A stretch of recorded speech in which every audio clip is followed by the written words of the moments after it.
കർത്താവിൻ്റെ തിരുനാമം വാഴ്ത്തപ്പെടുമാറാകട്ടെ. എല്ലാവർക്കും പ്രഭാത വന്ദനങ്ങളെ അറിയിക്കുന്നു. ഒരു ദിവസം കൂടെ ദൈവം നമുക്ക് ദാനമായി നൽകിയതോർത്ത് ദൈവത്തെ സ്തുതിക്കുന്നു. മത്തായി എഴുതിയ സുവിശേഷം 6-ാം അധ്യായം 26-ാം വാക്യം. ആകാശത്തിലെ പറവകളെ നോക്കുവിൻ, അവ വിതയ്ക്കുന്നില്ല, കൊയ്യുന്നില്ല, കളപ്പുരയിൽ കൂട്ടിവെക്കുന്നുമില്ല, എങ്കിലും സ്വർഗസ്ഥനായ നിങ്ങളുടെ പിതാവ് അവയെ പുലർത്തുന്നു. അവയേക്കാൾ നിങ്ങൾ ഏറ്റവും വിശേഷതയുള്ളവരല്ലയോ? നമ്മുടെ കർത്താവ് ലോകത്തിൽ ആയിരിക്കുമ്പോൾ ശിഷ്യന്മാരെ പഠിപ്പിക്കുവാൻ പ്രകൃതിയിൽ നിന്നും പല പാഠങ്ങൾ അവർക്ക് കാട്ടിക്കൊടുത്തു. താഴ്മ പഠിപ്പിക്കാൻ ഒരു കുട്ടിയെ യേശുവിൻ്റെ ഒരിക്കൽ വിളിച്ചു നിർത്തി. നിങ്ങൾ ഈ ശിശുവിനെ പോലെ ആയി വരണം എന്ന് അവരെ പഠിപ്പിച്ചു. ദൈവവചനത്തോടുള്ള ബന്ധത്തിൽ വിതയ്ക്കുന്നവന്റെ ഉപമ അവരെ പഠിപ്പിച്ചു. നിങ്ങൾ വിതയ്ക്കുന്ന വിത്ത് ഒരുപോലെ ഫലം തരത്തില്ല എന്ന് കർത്താവ് അവരെ ബോധ്യപ്പെടുത്തി. ഇങ്ങനെ പല കാര്യങ്ങൾ അവരെ പഠിപ്പിച്ചു. അതെല്ലാം പ്രകൃതിയിൽ നിന്നായിരുന്നു. അതുപോലെ തന്നെ ഇവിടെ കർത്താവ് 2-3 കാര്യങ്ങൾ ശിഷ്യന്മാരെ ഓർപ്പിക്കുന്നു. ഒന്ന്, കളപ്പുരയില്ലാത്ത പറവകൾ, വിതയ്ക്കാത്ത പറവകൾ, കൊയ്യാൻ ഇല്ലാത്ത പറവകൾ, അവയെ ശ്രേഷ്ഠമായി പുലർത്തുന്ന അവയുടെ സൃഷ്ടാവ്. കർത്താവ് പറയുകയാണ്, അവയെ ഞാൻ ഇത്ര ശ്രേഷ്ഠമായി പുലർത്തുന്നെങ്കിൽ നിങ്ങൾ എന്തിനു വിചാരപ്പെടണം എന്നാണ്. പിന്നെ കർത്താവ് താമരയെ കുറിച്ച് പറഞ്ഞു. എത്ര സൗന്ദര്യത്തോടും അഴവോടും കൂടിയാണ് ഒരു താമര നിൽക്കുന്നത്.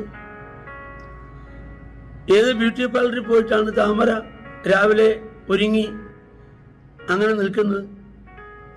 ദൈവം പറയുന്നു, അവയെ ഇങ്ങനെ ചമയിക്കുന്നെങ്കിൽ, ഇത്ര മനോഹരമായി ഞാൻ അവയെ നിർത്തുന്നെങ്കിൽ നിങ്ങളെ എത്രയധികം. അതുപോലെ പുല്ലിനെ കുറിച്ച് കർത്താവ് പറഞ്ഞു. ഇന്ന് കാണുന്നതും നാളെ തീയിലിടുന്നതുമായ പുല്ല്, അവയെ ഞാൻ ചമയിക്കുന്നു. ഇങ്ങനെ പല കാര്യങ്ങൾ ശിഷ്യന്മാരെ കർത്താവ് പഠിപ്പിക്കുകയായിരുന്നു. എന്നാൽ ഇവിടെ കർത്താവ് പറഞ്ഞ വിചാരപ്പെടുന്നതിനെ കുറിച്ചാണ്. ഈ ആകുല ചിന്തകളും മനോഭാരങ്ങളും വളരെ നിരാശയിൽ താഴ്ത്തുകയും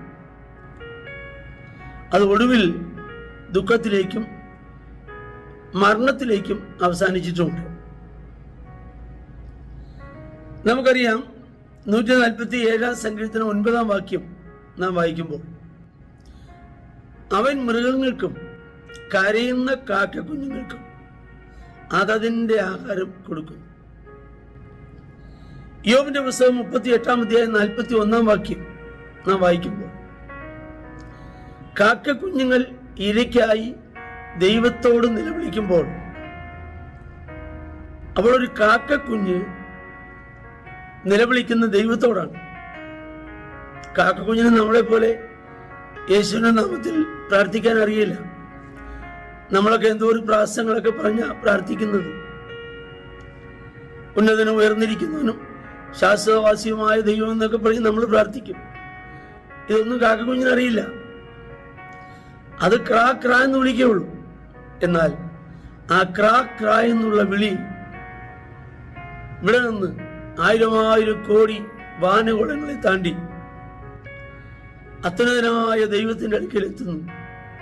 അവിടെ സാറാപ്പുകൾ ദൈവത്തെ ഇങ്ങനെ ആരാധിക്കുക, മനോഹരമായി ആരാധിക്കുന്ന ആ ആരാധന ശബ്ദത്തിന്റെ ഇടയിലൂടെ ഈ ക്രാ ക്രാ എന്നുള്ള കാക്കക്കുഞ്ഞിന്റെ ശബ്ദം അത്യുന്നതനായ ദൈവത്തിന്റെ ചെവിയിൽ എത്തുന്നു.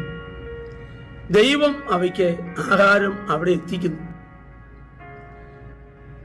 ദൈവമക്കളെ, പ്രിയമുള്ളവരെ, ശ്രദ്ധിക്കുക, ഒരു കാക്കക്കുഞ്ഞ് ക്രാ ക്രാ എന്ന് വിളിക്കുമ്പോൾ അതിന്റെ നിലവിളിയുടെ ശബ്ദം സ്വർഗം കേൾക്കുന്നെങ്കിൽ ഒരു ദൈവത്തിന്റെ പൈതലിന്റെ ശബ്ദം തിരിച്ചറിയാൻ ദൈവത്തിന് കഴിയില്ലേ? നമ്മുടെ ശബ്ദം, നമ്മുടെ കരച്ചിൽ, നമ്മുടെ കണ്ണുനീർ നന്നായി അറിയുന്ന ദൈവകരങ്ങളിൽ നമുക്ക് സമർപ്പിക്കാം. ഒന്നിനെക്കുറിച്ചും വിചാരപ്പെടരുത്. എല്ലാറ്റിനും പ്രാർത്ഥനയാലും അപേക്ഷയാലും നിങ്ങളുടെ ആവശ്യങ്ങൾ സ്തോത്രത്തോടെ അറിയിക്കത്രേ വേണ്ടത്. ആകെ നമുക്ക് ദൈവസ്നേഹം താഴ്ത്തുകയും സമർപ്പിക്കുകയും പ്രാർത്ഥിക്കുകയും ചെയ്യാം. ഞങ്ങളുടെ കർത്താവേ, സ്വർഗീയ നല്ല പിതാവേ, അനുഗ്രഹീതമായ ഈ ദിവസത്തിനായി സ്തോത്രം. എല്ലാവരെയും അങ്ങയുടെ നാമത്തിൽ അനുഗ്രഹിച്ച് പ്രാർത്ഥിക്കുന്നു.